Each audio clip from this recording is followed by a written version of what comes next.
So we just got done watching Mike the Vegan's new video, The Real Cost of Meat. And one of the first questions that he asks in his video is, well, he says that everybody who is vegan has walked through the grocery store and looked at a package of meat and wondered, how can this be so cheap? This is scary. And the rest of the video doesn't really answer this question, why is the price of meat so cheap? It goes on to talk about a lot of other issues that don't answer the question. So it goes off topic quickly and becomes a parade of miscellaneous and spurious vegan complaints about American politics and life on Earth. Yes. So it never gets back to answering the And question. I want to ask you more about some of the specific things that he talks about in this video. But I wanted to record a video with you about this because at the end of it, I was like, okay, so why is meat so cheap? Of course, I'd thought about it before. I remember having a conversation like this with my dad one time and saying that we need to have more subsidies for fruits and vegetables to even out the cost so that people are more inclined to buy fruits and vegetables, to buy... rice itself is so cheap and so is beans, but people still aren't buying it. Right. So I just wanted to make a video about this topic in particular, why is meat so cheap, and kind of answer that question because Mike the Vegan's video didn't accomplish this. Right. So aside from expressing my complete contempt for Mike the Vegan, I would answer this firstly by answering the question of why would I know? My university degree is political science, and I always had an interest in these issues. Like Melissa, I really started off being interested in ecology and then being interested in veganism for that reason. When I was living in Laos is a third world, post-war communist dictatorship in Southeast Asia, country very much recovering from being bombed and destroyed by the U.S. Army, the unique set of political and economic circumstances. When I was in Laos, I really applied the knowledge I'd gained in university and asked anew all these questions, both in contrasting animal agriculture to vegetable and grain agriculture, and also in contrasting fruit agriculture to opium. That was the other big alternative. So that's why when Melissa asked me this just a couple minutes ago, off the top of my head, I listed up all of these factors for why farming something like apples or strawberries is actually more expensive, seemingly on a per unit basis for an outsider looking in, for the uninitiated. It just seems unjust that apples are so expensive or strawberries are so expensive while meat is so cheap. And then when you start to go through what the factors are, bit by bit it starts to make sense. Mm-hmm. Now, likewise, I just say, so like in Laos, I was dealing with a couple of different sources of mythology, sort of intentional disinformation about agriculture, and then dealing with a certain number of inconvenient truths that related both to meat. In Laos, it was mostly beef we were looking at. We weren't really looking at chicken or pork. Mm-hmm. And it has a bearing on opium, an opium eradication policy, right? So people would often present... So, sorry, just to pause on that for a second. You remember there was a hit movie called An Inconvenient Truth. Yeah. We as vegans have to deal with some inconvenient truths, right? Mm-hmm. Leather production is incredibly profitable. In many cases, in many countries, the profitability of leather supports the less profitable or sometimes loss-making beef and veal industry, right? You can also be in a country where it's dairy production. It's something like butter production is more profitable, and that's supporting the price of producing beef and veal or what have you. You can have different stages of the process can be more profitable and supporting others. But, and I just wanted to say, I think one time we watched a short documentary about how government buys, and this is mentioned in Mike Reagan's video, that the government will buy excess dairy products. So this is called supporting the price. Of the it must be so cheap to produce milk. I mean, there's this oversupply. Then when the price gets too low, the government will intervene to try to maintain the price at a certain level. Anyway, sorry to interrupt, but so they were in Laos. They were trying to encourage meat, raising meat. But let's just talk about who they is, right? This is why I was so animated about this in Laos, and this is a real inconvenient truth for me as a vegan, for me as someone who cares about ecology. There are inconvenient truths I have to face up to also. United Nations agencies and international charities were encouraging people in a third world country to stop farming rice, stop farming, nuts or beans or garlic. Garlic was another local crop. And to instead go into producing beef, right? Animal agriculture. So, of course, I'm horrified. And I want to believe this is an economic disaster. I want to believe it's not profitable. I want to believe it's bad for these people. And I'm meeting with and talking to face-to-face government officials. And in my last period there, it especially was government officials who were agricultural engineers and involved in agriculture for poverty alleviation. But are you going to lie to yourself? Are you going to lie to yourself? Are you going to lie to others? Right. Or are you going to deal with real facts? And the inconvenient truth was, I got access to, and I looked at the math, the same math the United Nations were looking at, the same math other charitable agencies like USAID, United States Aid Agency. No, it's just it's an international charity run by the U.S. government, USAID and other EU charities we're looking at. And guess what? These government officials were not lying to me when they said that, raising cattle, raising beef was the number one catalyst for farmers escaping poverty. That is a ladder out of, that they basically had rice farmers locked in poverty, and that when they were given assistance to get into beef agriculture, they would suddenly be able to afford things like motorcycles and what have you, and education for their children and healthcare and everything else. Yeah. The economic reality was, for me, an inconvenient truth. Right. And I agree with that completely, and I feel like that was how Mike the Vegan was trying to convince people. Because I agree that, as a vegan, I want to believe that it is more expensive than the price tag that you see. Right. Yeah, and but he opens with a huge admission, right? He opens with the admission that if you do the math in the United States of America, which is a little bit different. In the United States of America, the government subsidies, various forms of state intervention, maybe lower the price of meat products by 2%. Up to 5%, a range of 2% to 5%. That is a huge own goal. That's a huge concession. And he then spends the rest of the video kind of flip-flopping and trying to... invisible or just artificial, I don't know, imaginary statistics to make you feel like the cost is really higher than it is. He goes on to talk about all the, as you said, all the horrible things about animal agriculture, like the cost of psychological assistance for problems with slaughterhouse workers. Slaughterhouse workers having psychological mental problems. illnesses after working in a slaughterhouse.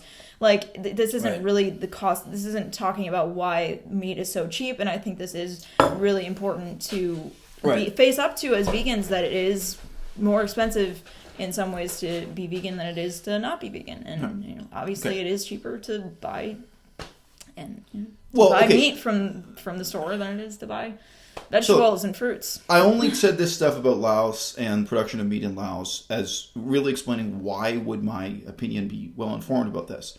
I already had an interest in it when I was in Canada, and then I went to this third world country where I really did an enormous amount of reading on how farming worked and didn't work there, and what government policy was, and then what the policy of international aid agency was, United Nations agencies and other actors in the game. And I wasn't just interested in meat, but meat was a huge flashpoint. Another crop that was much debated was rubber agriculture. And then another one was, as mentioned, opium, So this familiarized me with a lot of the factors I just talked about with you without reference to that, Amelia. So a lot of people would, again, this is about convenient half-truths versus an inconvenient whole truth. A lot of people would present these statistics saying, oh, look, it's so much more profitable to farm apples. It's so much more profitable to farm strawberries than it is to farm opium. So all we need to do is get out there and educate farmers in Laos, and they're all going to switch to being farmers of apples and strawberries. Right. So we just talked about this with the contrast to meat. Opium doesn't need a refrigerator. Right. Opium doesn't even need a truck. Opium in its raw form is it's like a rubber ball. They produce this almost indestructible rubbery substance that's extracted from the opium plants, and you can load it on the back of a donkey carriage, and a donkey can pull a wooden cart, and that's it. Now, if you do that with strawberries, those strawberries are not going to reach market in a form that anyone wants to buy. Right. Yeah. No, that's so obvious. I mean, that was one of the things that we talked about just now, that animal agriculture, it isn't ruled or governed by schedule. It isn't governed by what the schedule season. Of the seasons. Yeah, what season you're in. I mean, you can schedule, as you said, to have more turkeys slaughtered around Thanksgiving or around Christmas. And as you said, in where oranges are grown, they're basically worthless. But then right. Yeah. Anyway. Well, look, in medieval or ancient times, all farmers were slaves to the season. But the switch to modern factory farming, what do you want to say, modern intensive meat agriculture, it has broken the relationship between farmers and the schedule of the seasons. So one of the things I had to point to Melissa is, look, factor number one, producing corn, I'm talking about sweet corn here, for human consumption is categorically different from producing what Americans call cow corn for cow consumption, for animal consumption. Food that is at a grade or quality or even level of safety and hygiene for human beings to eat, where human beings are going to pick it up in the shop and look at it, its color, its condition, and are going to pay money for it. And they've got to compare it to the competition too. Okay, so here's some sweet corn imported from here, and they're going to pick which one's best. You have to produce it at a very, very high grade. And what animals are fed, especially in a factory farm system, especially in modern intensive animal agriculture, they are fed often the garbage of other crops. It can be the chaff separated from the inedible parts of grains. The garbage produced as a byproduct of basically any other form of plant agriculture. And the nutritional deficits in that feed, whatever it may be. I mean, where I was in Southeast Asia, and again, it could be, if you're talking about an ear of sweet corn, it can be that the sweet corn feeds a human and the ear feeds a pig, that you take off the wrapping, or the stalks. That was also a famous thing. They used to chop up the stalks of all the animals. They would chop up the stalks of all the plants and feed them to pigs and so on. This kind of waste product. Now, those waste products, they're not nutritionally complete for pigs or cows or chickens. But the modern feed business is precisely mixing this in with basically a vitamin pill, right, or even providing you with a sack of a supplement. You can Google this right now. Right, B12 is added, or even injected into animals because it's not provided. Well, right, yeah. But the cheaper, you just have a trough, and in the feed trough, they put in a few scoops of this nutritional additive and stir it in, and then the animals take it from there. Mm-hmm. So the value of the feed being given to the animals is as close to zero as science and the free market can conspire to make it. The distribution, so that's factor one. Factor two, look, if you farm strawberries within a given continent, there are only going to be a few places where the climatic conditions are correct for farming strawberries, right? Mm-hmm. And then let's say, I'm just simplifying this example, let's say once a year the strawberries come in season. So you have a standard paradox of plenty here. So at one place, in one time, strawberries are worthless. So in your little community where the strawberries are produced, you have a surplus of strawberries, the local price plummets, the value of them in that area plummets, and then you have to ship them further and further away to get a decent price. So, if shipping costs money. I mean, yes, it costs money to refrigerate the fruit. But shipping something like strawberries, especially the amount of time, the number of days that can pass, the conditions for shipping, the quality of the road, the quality of the truck, the quality of refrigerator, it's very, very demanding. Right. Yeah. And but the point is here, the geographic distribution is extreme. I mean, it's almost by definition with something like fruit and vegetable agriculture, it's going to be the opposite of what you want. Where do we grow wheat in Canada? Well, we grow it in Manitoba. Where do people eat bread in Canada? They eat it in Toronto and Montreal. The distances are unfathomable. Now, so again, within the United States, where do you produce oranges? Florida. Well, within Florida, especially the minute oranges are in season, when the crop comes in, oranges are worthless. You have to ship them to Seattle and New York and places where they're worth money. So this is an almost universal feature of vegetable and fruit agriculture, right? But under the conditions of modern factory farming, meat agriculture doesn't operate this way. If you look at a map, I've done this many times, including on my old blog before I had a YouTube channel. So the reason this came up in the past was that meat eaters would say that they're ethical because they buy locally farmed, locally slaughtered meat. And I would challenge them. I'd say, go to Google Maps or Google around, find a map of slaughterhouses in your country or your state or your province, where it is you live. And what you find is they're everywhere. All meat eaters are eating locally slaughtered meat all the time. Because the distribution of this, you can set up a factory enclosure like this. Like, for example, with chickens. I mean, everyone watching this video has seen this. You're talking about a metal shed. It doesn't rely on it doesn't rely on the local climate. I mean, it's not like growing strawberries. It needs to be in just the right conditions, or growing coffee. To grow really excellent coffee, the altitude, the temperature, the amount of rain is all very specific. You can have a shed full of chickens eating worthless refuse from other forms of agriculture with nutritional benefits stirred into it at a local, you can set that up anywhere and everywhere, and that's exactly what modern animal agriculture has done. So the production of the chickens in the first place is distributed everywhere. There are a little bit of constraints with pigs and cows, but not much. You just need them to be far enough away that it's out of sight, but that's about it. And then the slaughterhouses are everywhere. They are everywhere. I remember on my blog I had 4 maps of France, and it was the with points of light showing you where all the slaughterhouses were. But pretty much, if you have Google Maps doesn't always list it, but I was able with Google Maps to just show there are slaughterhouses, not quite on every corner, but every city in France was surrounded by multiple competing slaughterhouses, separation plants, processing plants, and so on. Yeah, I mean, so it's everywhere. So it is fresh, it is local, it is decentralized, it is not reliant on the seasons, et cetera, et cetera. They have these unbelievable economic advantages. And fundamentally, of course, the animals don't get paid a salary. Yeah, right. And once you talk about these things, it's so obvious, but right, but it's not obvious. I mean, intuitively, you think it must be. None of this is obvious, right? Because it's a living being, because they're creatures. You think that the cost it would be more for raising cattle, raising chickens, than it would be for fruits and vegetables that don't require the same. Of course, they aren't provided any care or attention. Veterinary care is just trying to get them to survive to being at a point where they can be slaughtered, kill them if they're diseased, or ground them into feed dogs and cats. That's really. There are so many things that are profitable about the animal agriculture that I. Right. So I want to get back to talking about your experience in Laos.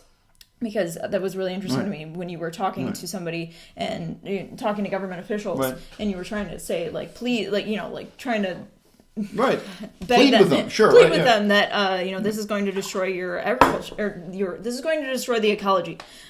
If I know, you basically I know this will help you get out of poverty, but. Yeah, it's fairly obvious that it's going to destroy the ecosystem. Well, where I was, I could point to that too. I mean, so I was in villages. We could say, look, this village has one river. The river used to have fish in it. Now it's got cows living on both banks. Children can't swim in the river anymore. Women can't wash their clothes in the river, which traditionally they did. You used to have a society where, I mean, again, it sounds histrionic. It sounds exaggerated. It sounds ridiculous to say, meat agriculture is going to destroy the fabric of your society. In the case of a country like Laos, there was really a lot of truth to that. Okay, the river and rice agriculture used to be the center and organizing principle of your whole society.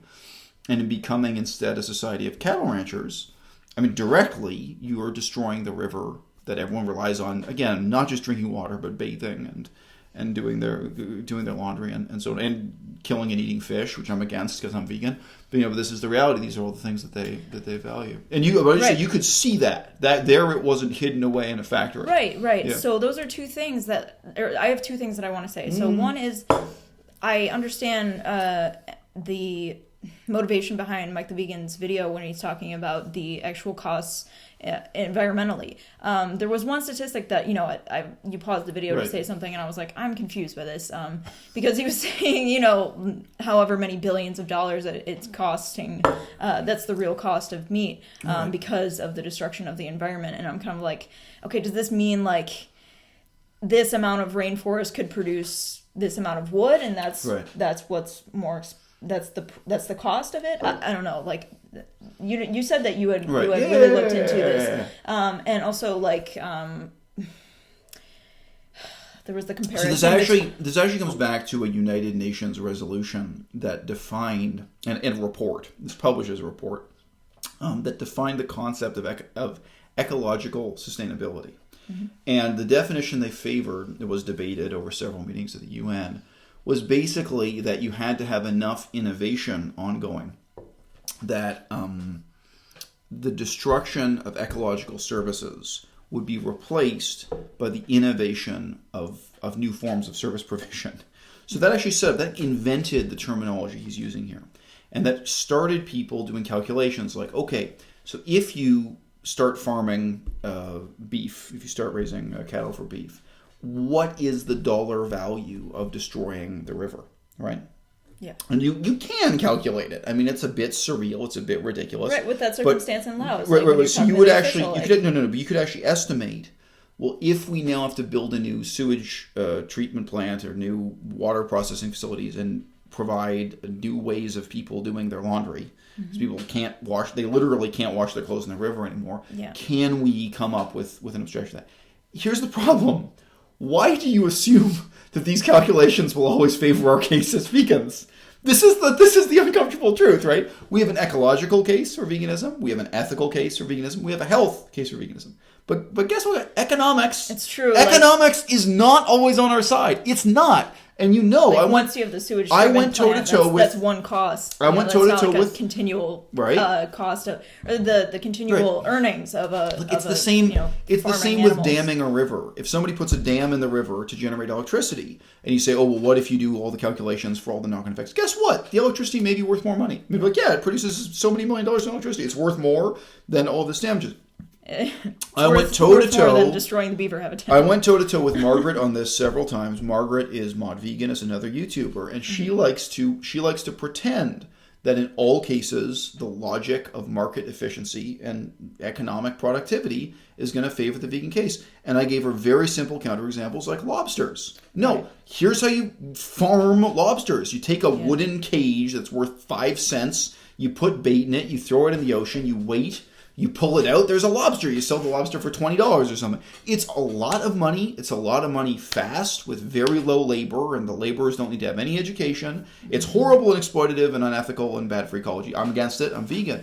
But you really think you can make an economic case for this? No. I mean, I was in Laos, and I saw the stats. I saw the numbers where the United Nations and other learned agencies were supporting beef agriculture as the #1 ladder out of poverty. To stop farming rice and what have you. So that's a really hard, really inconvenient truth. But the other imagery that started all this was when you see beef available for only $5 or something in your grocery store. It's a really inconvenient truth to have to accept, wow, you know what? Factory farming is unbelievably efficient. And when you go through the ecological stats, that backs it up also. You do nation by nation comparisons of water footprint. Water footprint means both how much water is used up and how much waste is produced, right? So how much pollution is produced and also how much water is used up. And you say, wow, modern Western industrialized countries are way more efficient than poorer third world countries. Guess what? Factory farming. It's a farm with the efficiency of a factory. It's way more efficient. It's way more economical. It's evil. I'm against it. But, let's face up to, what our enemy is here. What we're against here, it's not like smoking cigarettes, which he also kind of tries to do. It's like, oh, well, what if you calculate the value of all the heart attacks? Right. Right. Yeah. So my other point with this topic specifically, you've had really good videos about the production of palm oil and how vegans can still be vegan if they consume products that have palm oil. And part of that argument, or part of what you've said about palm oil, is that there is going to be economic development, and it doesn't matter if it's a palm oil crop, it could be a rubber tree crop. You can't stop the progress of a society. You can't stop the progress of civilization, basically. And do you disagree? I feel this is a misrepresentation of my views, but continue. Okay, well, I'm sorry if I'm driving us like else. Let's hear it. Saying a crude, but saying it in a crude way. But I guess my question is, how did you kind of deal with that when you know that Laos could be taken out of poverty? You know that the quality of life could be improved so much if animal agriculture were Okay, so come back to what was my actual point about rubber plantations or palm oil or any of these other forms of plant agriculture. Or another example is almonds, because a lot of people wanted the ecological impacts of almond farming in California are tremendous and so on. My point isn't that there's going to be progress anyway, so the ecological impacts, that's not my point. My point was, whether you're looking at Indonesia or Laos or California, you have to be honest about what is the alternative you're comparing this to. And this was one of the major complaints I made about Mike the Vegan's video. During it, I paused and I ranted that he was making ludicrous comparisons. He was comparing real-world situations to ludicrous pie-in-the-sky situations. So are you, in fact, comparing the scenario of a palm oil plantation to a national park that exists to preserve biodiversity. Now, in some circumstances, that's a comparison worth making. But what we're actually looking at in the argument against palm oil is that people are talking about palm oil as if somehow it will be a wonderful situation for the orangutans if that same farm in Indonesia stops farming palm oil and instead farms rubber trees or coconuts or sugar cane or strawberries or apples. All of those will equally eradicate the habitat for the orangutan right. or any of these animals. So being honest with the alternative. However, my point I've argued throughout, I have a whole playlist of videos, national policy on wildlife habitat, biodiversity conservation areas, and national parks. It is important. Oh, yes. But let's not confuse the issue by pretending these are one and the same thing. Yeah.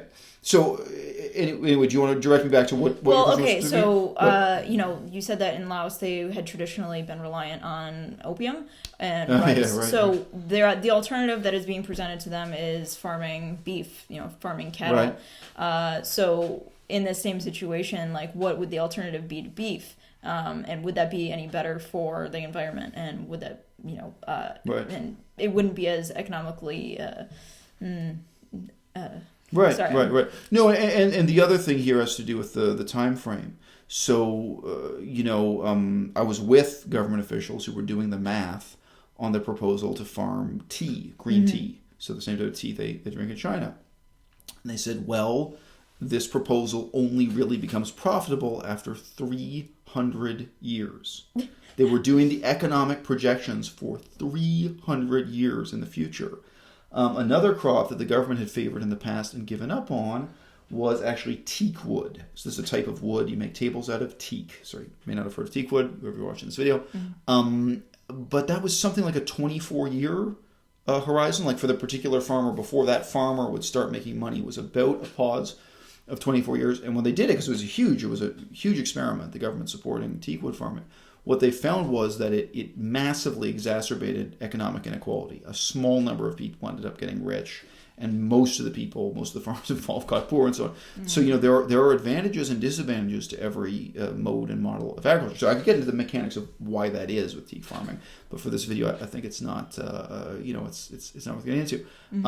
There were other people who were supporting, I knew a guy who was supporting it, small pond fish raising, because they felt it was more compatible with rice, that you could farm rice and then have a small pond where they grew, I think it was tilapia, but maybe it wasn't, another type of fish you could raise in a small pond, which is really more of a Chinese tradition being exported to Laos, these kinds of changes. So there were a lot of people wringing their hands and looking at the situation. But, you can have a country where farmers are mired in poverty. But here's the real point. With opium, the experience in northern Thailand, which is very similar to Laos, northern Thailand's right next to it, is basically once you start building roads, really good quality, well-paved roads, that's when opium production starts to disappear. And partly because that's when the opium producers start to have better options. If you have a dirt road in the jungle, opium is your best option. You can make a flowchart diagram of supply chain analysis. What are all the factors you need to be able to farm strawberries and to get the strawberries to market while they're still ripe and not bruised up and everything and so on and so forth. And that all starts with a paved road connecting you to civilization, connecting the producer to the market. So, obviously, I've already alluded to the fact that there are all kinds of complexities here. And also, governments have to be honest with themselves about what are the objectives of their social policy. Is your objective to make the rich richer, to produce I don't think the effect of cattle ranching in Texas was to produce an egalitarian society. A small number of people in the history of Texas got incredibly wealthy out of Texas cattle ranching, over a period of several centuries. A small number of people made use of a huge amount of land with social and political and economic and cultural consequences that we all live with today. Some people get rich from cattle ranching and teak plantations or what have you. None of these models of agriculture is a kind of simple, panacea for social or ecological problems. But yeah, I think it is interesting to note. Ultimately, if you're making arguments for ethics, they have to be ethical. If you're making arguments for ecology, they have to be ecological. If you're making arguments that are based on a particular social goal, raising the level of education for the poor, or opportunities for the poor, or equality, or something like this, you have to make those arguments in their own terms. And I think everyone likes to lean on myths about economic efficiency. It's so easy. Basically, what Mike the Vegan did in this video was he opens by appealing to your sense of injustice. That when he says, when you as a vegan go to a grocery store, you feel that beef shouldn't be $5 when only 5 apples are $5. These are really like Canadian prices, but it's true. Paying $1 per apple is common in Canada. So I don't know, you're a little bit better off in Michigan because I think Michigan produces apples, but still. You think, how can these 5 apples be more expensive than this beef? But this is appealing to magical thinking about economics, fundamentally uneconomic thinking. So, well, guess what? Whether it's beef or chicken, having that distributed network of sheds, keeping these animals in captivity year-round, not dependent on the change of season, not dependent on fertile soil, which is scarce, good weather conditions, which are unreliable, not too much rain, not too little rain. We can make a list of all these factors, which are as old as time itself. They're as old as civilization itself. These, and again, that not dealing with this fundamental paradox that in the one town that produces strawberries, or the one town that produces oranges, the strawberries are worthless, the oranges are worthless, and then having to ship them over a network as far away as possible to get to the place where the market will price. I knew a girl, but even with meat, I knew a girl who was from the Pescador. No, I'm sorry, that's the wrong island chain. She was from the remote, Pescadores are in Taiwan, sorry. Right. So we were talking about it earlier. She was from the remote islands of Portugal. Portugal has this chain of islands that reach out towards Africa. Yeah. This chain of islands. She was from those islands, and she said, and her family, they were all fishermen there, and she said none of them eat fish. All the fish are sent to Japan, because where do you sell the fish? You sell to the highest price you can get on the world market, and that's literally the other side of the world from Portugal. All the best fish were sent to Japan, and they ate chicken.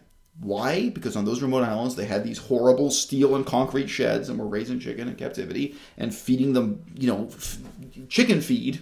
Chicken feed in English is used as a slang term for something worthless. Yeah. And you can produce this meat at this incredible profit, locally slaughtered, et cetera, et cetera.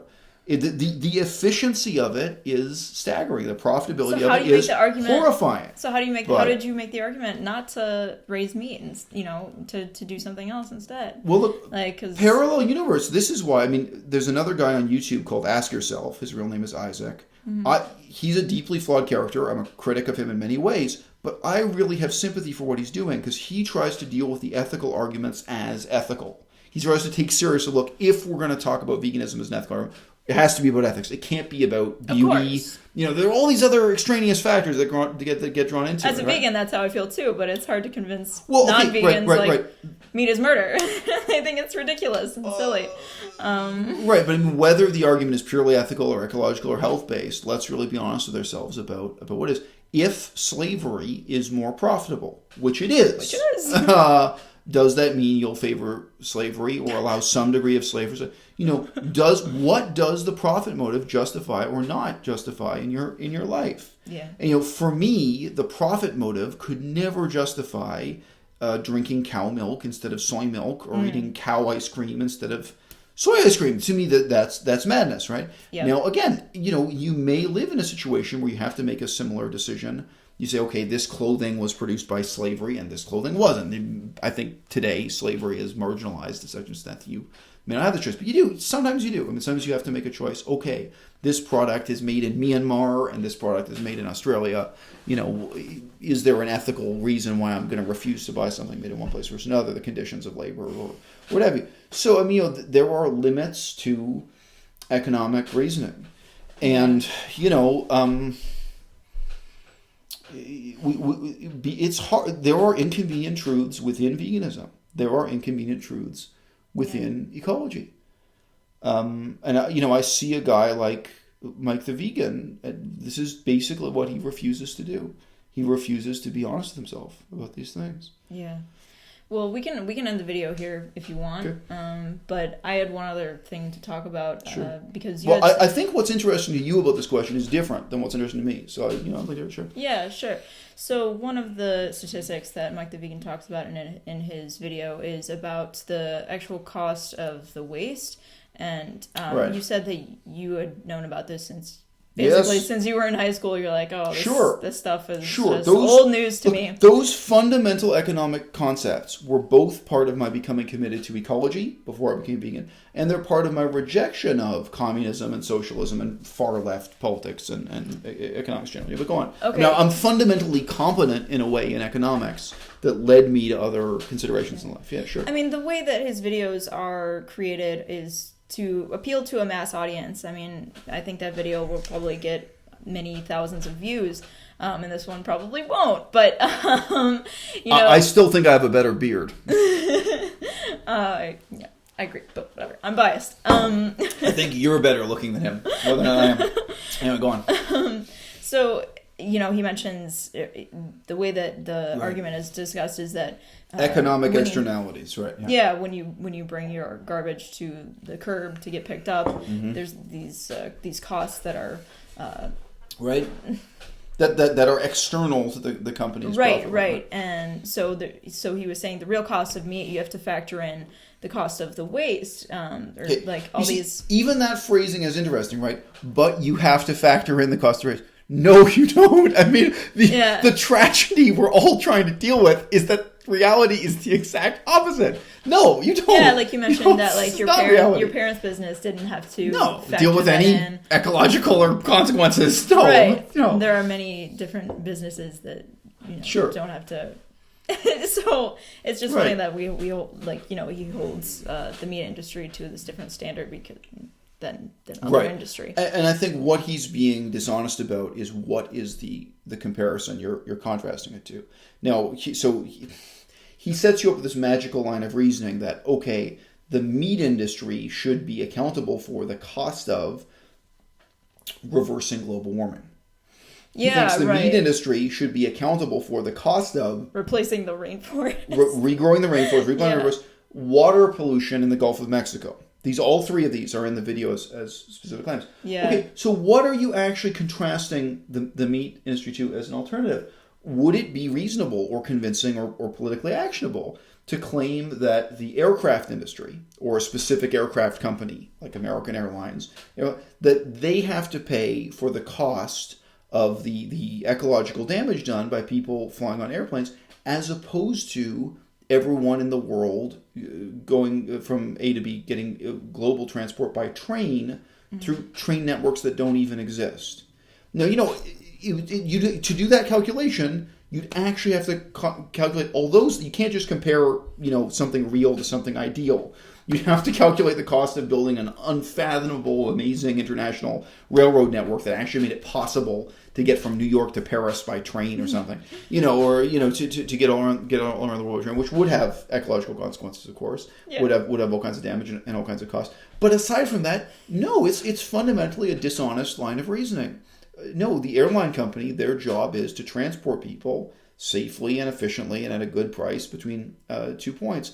And they are genuinely not responsible for ecological and social externalities to their business. That includes the destruction of the world's upper atmosphere. It's a real problem I'm really concerned about. Earlier today, the same day, I was looking at the latest environmental policy from Taiwan, the happy democratic island of Taiwan, rogue province of China. The rest of China is a communist dictatorship, but not Taiwan. They put over $1 billion into a 3-year program to fundamentally improve air pollution, and includes a lot of the things other countries don't want to do, like forcing bad cars and bad motorcycles to get off the roads, and to replace sources of various air pollutants, factories as well as vehicles, but to go through the whole island and try to eliminate source of air pollution. And already it's had an amazingly positive impact, at least on the northern part of Taiwan, which is the most population dense, most economically important part. It has not been as effective in the south, where they have a steel industry, because steel smelters are still smelting steel. Nevertheless, there's been a big improvement in just a couple of years. And I was saying to Melissa, look, examples like this are really important to contrast to a sense of resignationism, fatalism, that people can't possibly do. No, in a short period of time, with a large budget, but a finite budget, here's a small country that made a huge improvement in its air quality and air pollution, situation. Now, however, did it accomplish this through this kind of, circular reasoning, I think dishonest reasoning that, Mike the Vegan is engaged in? No, I mean, poor people buy the best car they can. Part of the problem in Taiwan is cars being on the roads that are 20 years old. Who buys 20-year-old vehicles? Poor people. Okay, well, buying a second-hand vehicle or still using a car more than 20 years old. I think I know someone. What's a car about 20? Someone in this room, I think. It's not the rich. What are you going to do? Go to those people and say you are accountable for the economic externalities of your decision. It's a mode of reasoning. I understand why people want to think that way, but it is actually, I think, profoundly misleading and profoundly wrong. Yeah. No, I mean, the tragedy we all deal with is exactly that you can run a leather tannery, a leather factory, and you never pay for the pollution that you put into the river. I mean, that is the reality of the world we live in. Now, obviously, there's a difference between a descriptive statement of fact and a moral description of what ought to be. And laws like those that have just come around in Taiwan, I think since 2017, they can change the world. Changes in look. Another thing I said while we were watching the Mike the Vegan video, I said that even aesthetic and artistic arguments would be more convincing to me than what's being advanced here as an economic argument. I mean, you guys know this. You've been watching my channel for a while. Ultimately, the decision to quit smoking is not going to be economic, right? Ultimately, there's a question of what kind of a person do I want to be? What kind of a society do we want to have? Sorry, and come back to the question about Laos. And we got sidetracked because I said, look, I respect people like Ask Yourself, for what he does, because he really treats the ethical questions as ethical. Let's deal with these things in a rigorous, categorized way. I'm having to ask people in Laos. These are real conversations I had face to face with communist government officials. Do you want to live in a society with 0 tigers? I was in a village where they had just killed the last 2 tigers. There was a mated pair, one male, one female. They killed them and they sold their remains to Chinese people. They sold the corpses to Chinese people who probably turned it into a rug. And I asked them, the historical name for Laos was Lan San, which is the land of 10,000 elephants, 100,000 elephants. But it's a number. It's like in English, the way we would say 1,000,000 elephants. It was the land of plentiful elephants. I said, look, in the past, you were the land of 1,000,000 elephants. How many wild elephants are there today? How many wild elephants are there going to be 10 years from now, 20 years from now?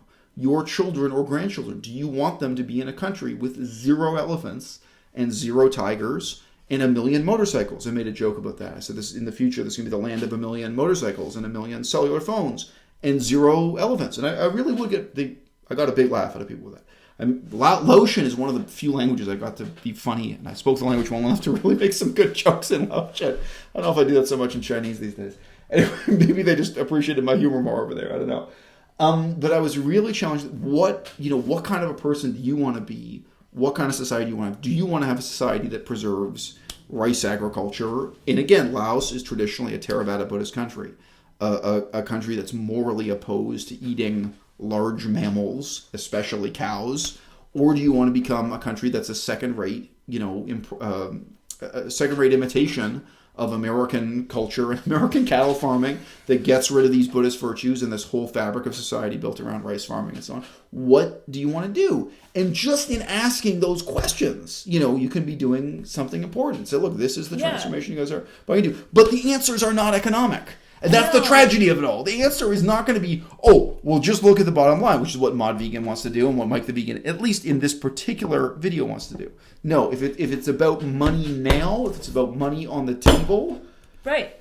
Well, and it's a great argument to me and it's convincing to me, but I grew up in the Western world where I am, the world that I grew up in was built on deforestation, was built on genocide, was built on all of these, you mentioned no more elephants, no, Right. like, do you want to live in a world with no more tigers? Well, there are many in the United States. There are so many species that have gone extinct, and that are basically been driven to. There's one island in Canada that still has buffalo. The actual buffalo, the original buffalo. Yes. It's an island within a river, by the way. It's not on the coast. Yeah, the buffalo has gone extinct. Basically, all of our natural ecology and natural species, with the exception of Arctic wild animals like polar bears. Yeah, it's So maybe it's like a grass ropes. is greener kind of argument, in that, like, I would think, yes, we should live in a world where there are still tigers roaming, there are still elephants roaming. Look, then I wouldn't have the conveniences of the internet. No, see, I don't see it as a trade-off that way. So maybe this is a positive note to end the video on. If you look at a country like Japan, and this is true of most of Europe and a lot of Canada, the United States too, you get a pattern now, Japan becoming a mature economy, where the countryside empties out.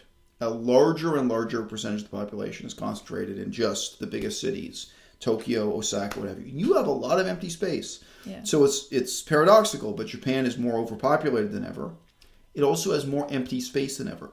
Just today, we took a 1,000-kilometer train ride, very approximately. We took a very, very long train ride across France, and I was Googling it while we were going through. We went through a huge empty area, unbelievably empty area. I was like, wow.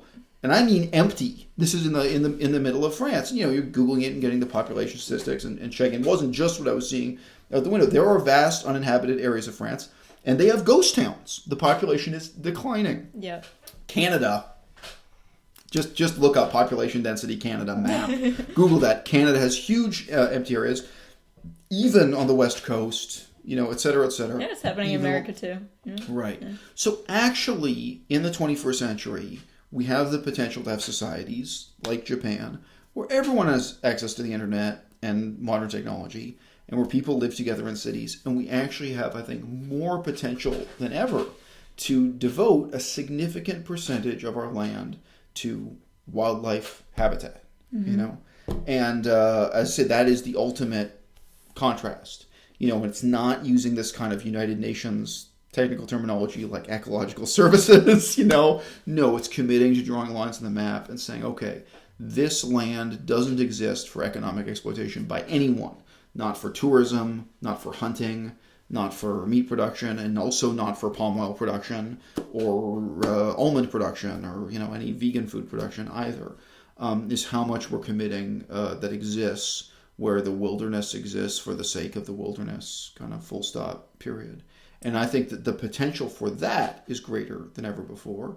And, the economic survival of our society has become detached from the land more than ever before. And we did have new stats. I think I posted them to my Patreon group. There were new estimates done for how radically we can reduce our reliance on land, how much less land we need if the whole world's population becomes vegan. And the researcher who did the math, they were very long and detailed calculations. The estimates had been done before, but this guy went through all the math, root and branch, and came to new numbers and more thoroughly than had ever been done before. He became vegan in the process of doing the equation, the process of doing the calculations, which again I think is interesting. It's someone who cares about ecology coming to the rational conclusion: look, if I'm going to live by the tenets of my own knowledge, not even belief, the facts I'm aware of, this is an inevitable implication. So we need less land than ever before, and veganism is part of that. Fewer and fewer people, as a percentage of the population, fewer and fewer people are employed hewing the land, by felling trees and farming and so on. And in some ways, that's tragic and it's a challenge to our societies. Believe me, Japan is an example of that. You may traditionally think of yourself as a country built on agriculture and rice farming and forestry and hunting, and that's not the reality of who you are in the 21st century. That's changed forever. Yeah. But there's something really wonderful in that there's the potential there as we become more gathered around hubs of potential employment in the big cities of the world, that it opens up more and more the map to do the most fundamentally moral thing of all, which for me is not veganism. You won't believe me, I spend all my time preaching veganism, but still, it's actually wildlife, management, wildlife preservation, conservation of the wild for the sake of the wild. And that's what we need, I think, is an international foundation that's based on pushing countries, including third world countries like Laos, to commit a significant percentage of their land mass, not for human use and exploitation, but for the animals themselves. Yeah. Any last words, babe? No, I thought that was really great. That's exactly what I wanted.